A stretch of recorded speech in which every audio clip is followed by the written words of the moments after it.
Correctly, the tigers are going to be rewarded with a little bit of a food treat. The first treat the cats are going to be getting is some 2% low-fat milk.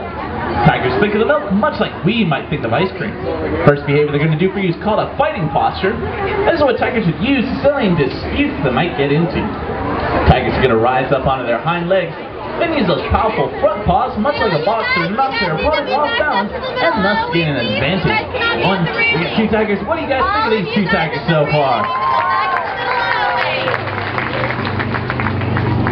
Alright, now the next thing they're going to do for you is called a rise. So if you want to imagine those trainers in there as trees, the tigers are going to rise up onto that tree, then use those sharp front claws to strip the bark off the tree, and leave deep gouges in the wood. That is just one way that tigers in the wild will mark their territory. And there is, of course, another way that all cats mark their territory, and that is by urinating on things. So once again, let's imagine those trainers as trees. Don't be at the railing, please. You folks want to see that? Well, I was just kidding. Now we're going to go on with our next behavior. Now, tigers aren't as agile as smaller cats, such as jaguars, leopards, or mountain lions. Still fairly agile, though. Odin's going to demonstrate that for you with a big 10-foot jump from one log to another over on the right-hand side. And look at that incredible jump, ladies and gentlemen. Absolutely amazing. Now, that's a good example, folks, that we can't force the tigers to do anything that they don't want to do. We can merely ask them to do the behaviors that they've been trained to do. And sometimes we might have to ask a couple of times before we might get the end result correct. So hopefully second time is going to be the charm for Odin. It's going to turn and run. Take that big leap. Let's get a big hand for the big guy. Now we're going to bring these cats right up close, right to the fence, to get an idea of how big they actually are. We got Fedor standing on the fence over on the left-hand side. He currently stands a little over 8 feet tall.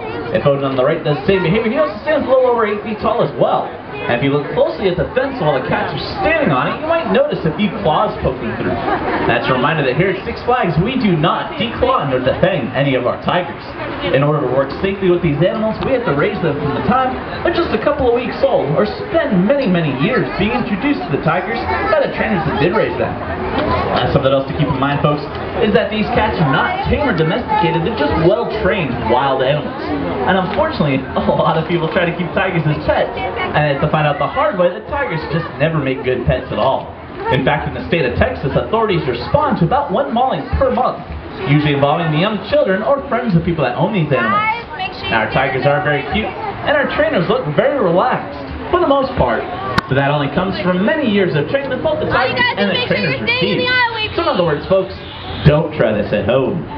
Now with the two boys heading towards the deep end of the pool, they're going to demonstrate the most remarkable behavior we have for you, and that is how tigers dive. You'll notice that they will fold their ears back to keep water from going in the ear canal, open up their eyes to grab the piece of meat underwater, they'll bring it to the surface to eat it. Once they make it to the surface, let's give these two tigers a big hand.